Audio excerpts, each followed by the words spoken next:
In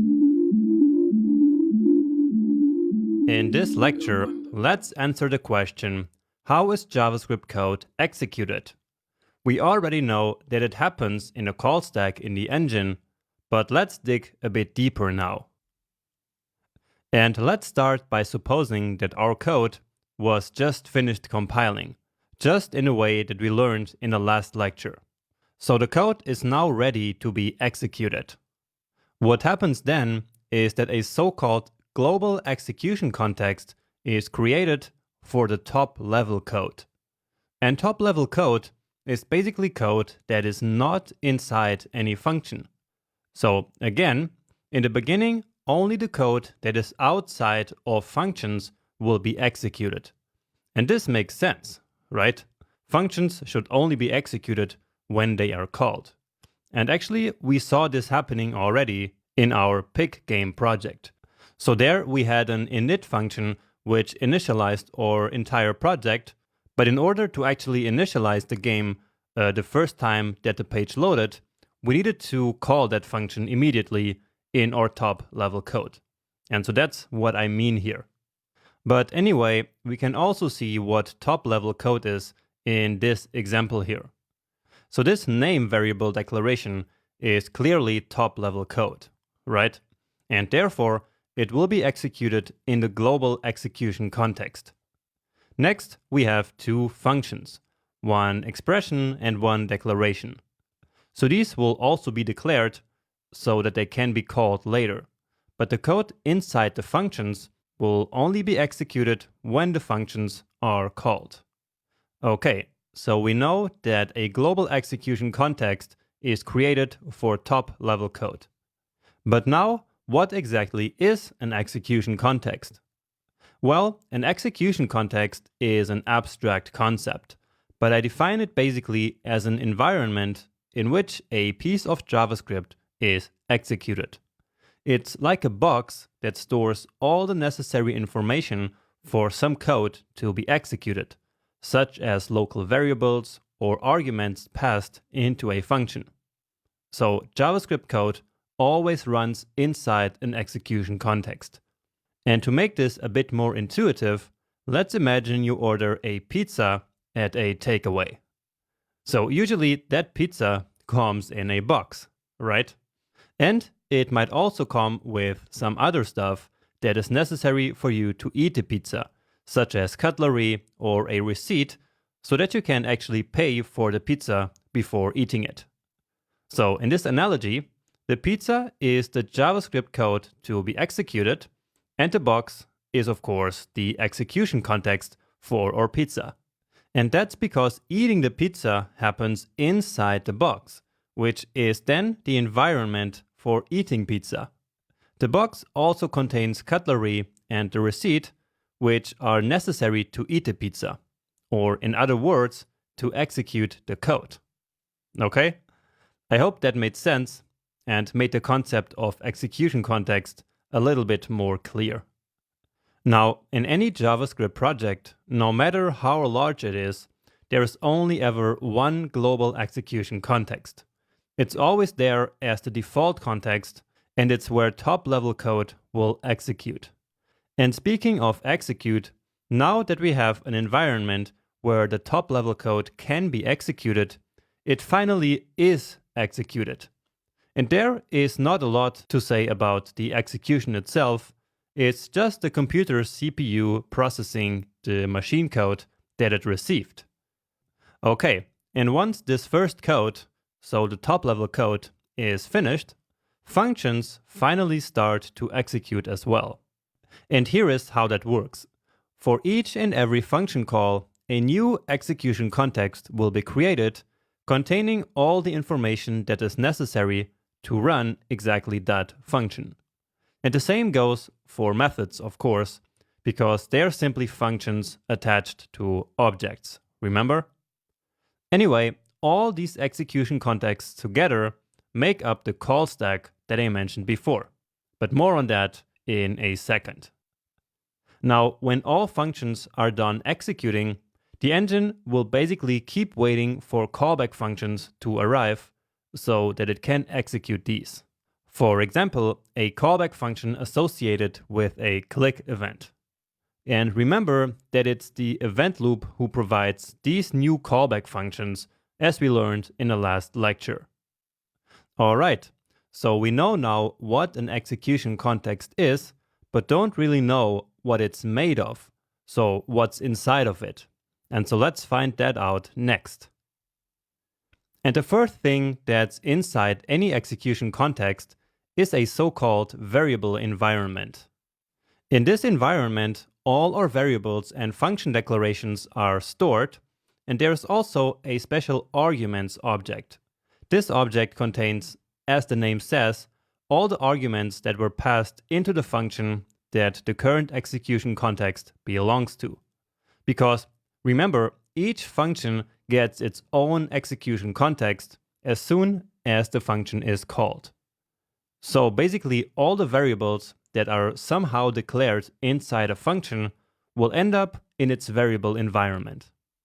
However, a function can also access variables outside of the function, and we have already seen that in action throughout this course, especially in the projects of the previous section. And this works because of something called the scope chain. And we will learn all about scoping and the scope chain later in this section. But for now, what you need to know is that the scope chain basically consists of references to variables that are located outside of the current function. And to keep track of the scope chain, it is stored in each execution context. Finally, each context also gets a special variable called the this keyword. And once more, there is a special lecture just about the this keyword later in the section. Okay, now the content of the execution context, so variable environment, scope chain, and this keyword, is generated in a so-called creation phase, which happens right before execution. And now just one final but very important detail that we need to keep in mind is that execution contexts belonging to arrow functions do not get their own arguments keyword, nor do they get the this keyword. Okay? So basically, arrow functions don't have the arguments object and the this keyword. Instead, they can use the arguments object and the this keyword from their closest regular function parent. And this is an extremely important detail to remember about arrow functions, and we will come back to it later. So these are the things that are necessary to run each function, as well as the code in the top level. Now behind the scenes, it's actually even more complex, but I think we're fine like this, aren't we? And now let's actually try to simulate the creation phase for this code example here. So, as you hopefully know by now, we will get one global execution context and one for each function. So one for the first function and one for the second function. In the global context, we have the name variable declaration, the first and second function declarations, as well as the x variable declaration. For the functions, the variable environment will literally contain all the code of a particular function. Now, the value of x is marked as unknown here because this value is the result of the first function that we didn't run yet. But we will simulate this in the next slide. Now, technically, none of these values actually become known during the creation phase, but only in the execution phase. So this is not 100% accurate here, but it's just to illustrate how these execution contexts work. Okay, so just keep that in mind. Anyway, now in the first function, we have the a variable set to 1 and the b variable, which once again requires a function call in order to become known. Finally, the variable environment of the second function contains the c variable set to 2, and since this is a regular function, so not an arrow function, it also has the arguments object. And this object is an array which contains all the arguments that were passed into the function when it was called. In this case, as you can see, That's 7 and 9. Quite simple, right?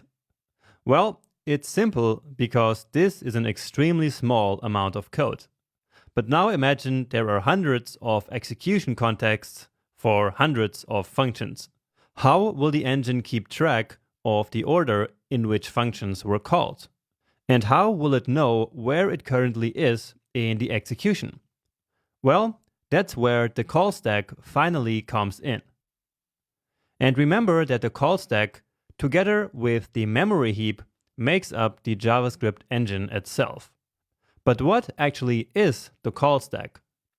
Well, it's basically a place where execution contexts get stacked on top of each other in order to keep track of where we are in the program's execution. So the execution context that is on top of the stack is the one that is currently running. And when it's finished running, it will be removed from the stack and execution will go back to the previous execution context. And using the analogy from before, it is as if you bought pizzas with some friends. Each friend has a pizza box, and then you put the boxes on top of each other, forming a stack, in order to keep track which pizza belongs to each friend. Now, all this sounds a bit abstract, doesn't it? And so to demonstrate how the call stack works, let's walk through this code example together so that I can show you exactly what happens. So, once the code is compiled, top-level code will start execution. And then, as we learned in the beginning of the lecture, a global execution context will be created for the top-level code, right? So this is where all the code outside of any function will be executed. And what happens with this execution context? That's right, it will be put in the call stack. And since this context is now at the top of the stack, it is the one where the code is currently being executed. So let's continue now with this execution. So here, there is a simple variable declaration, and then the first and the second functions are declared. So nothing fancy, but that's just how normal top-level code gets executed. But then, in the last line, is where things start to get interesting. Here we declare the x variable with the value that is going to be returned from calling the first function. And so, let's actually call that function. Now, what happens immediately when a function is called? Well, it gets its own execution context so that it can run the code that's inside its body. Perfect. And what happens to the context? Well, again, it is put in the call stack on top of the current context, and so it's now the new current execution context. Great, so let's continue. So we have yet another simple variable declaration here, and this variable will of course be defined in the variable environment of the current execution context, and not in the global context, right? Then, right in the next line, we have another function call. So let's call that function and move there. And as you guessed, a new execution context was created right away for this second function. And once more, it is pushed onto the call stack and becomes the new active context. Now, what's important to note here is that the execution of the first function has now been paused, okay? So again, we are running the second function now, and in the meantime, no other function is being executed. The first function stopped at this point where the second function was called and will only continue as soon as this second function returns. And it has to work this way because, remember, JavaScript has only one thread of execution, and so it can only do one thing at a time. Okay? Never forget that. Now, moving to the next line, we have a return statement, meaning that the function will finish its execution. So, what does that mean for the call stack? Well, it basically means that the function's execution context will be popped off the stack and disappear from the computer's memory. At least that's what you need to know for now, because actually the popped off execution context might keep living in memory, but more about that later in the course. Anyway, what happens next is that the previous execution context will now be back to being the active execution context again. And so let's also go back to where we were before in the code. And I hope that by now you start to see how the call stack really keeps track of the order of execution here. Without the call stack, how would the engine know which function was being executed before? It wouldn't know where to go back to, right? And that's the beauty of the call stack. It makes this process almost effortless. So I like to use the analogy of the call stack being like a map for the JavaScript engine, because the call stack ensures that the order of execution never gets lost, just like a map does, at least if you use it correctly. Alright, so we returned from the second function, are back in the first function where we have this calculation, and then finally this first function also returns. And so here the same as before happens. So the current execution context gets popped off the stack, and the previous context is now the current context where code is executed. In this case, we're back to the global execution context and the line of code where the first function was first called. So here the returned value is finally assigned to x and the execution is finished. Now the program will now actually stay in this state forever until it is eventually really finished. And that only happens like when we close the browser tab or the browser window. Only when the program is really finished like this is when the global execution context is also popped off the stack. And this is, in a nutshell, how the call stack works. So hopefully it makes sense now that we say that JavaScript code runs inside the call stack. And actually it is more accurate to say that code runs inside of execution contexts that are in the stack, but the general point is that code runs in the call stack, which is of course true. Great! Next up, we will learn some more about the variable environment and how variables are created.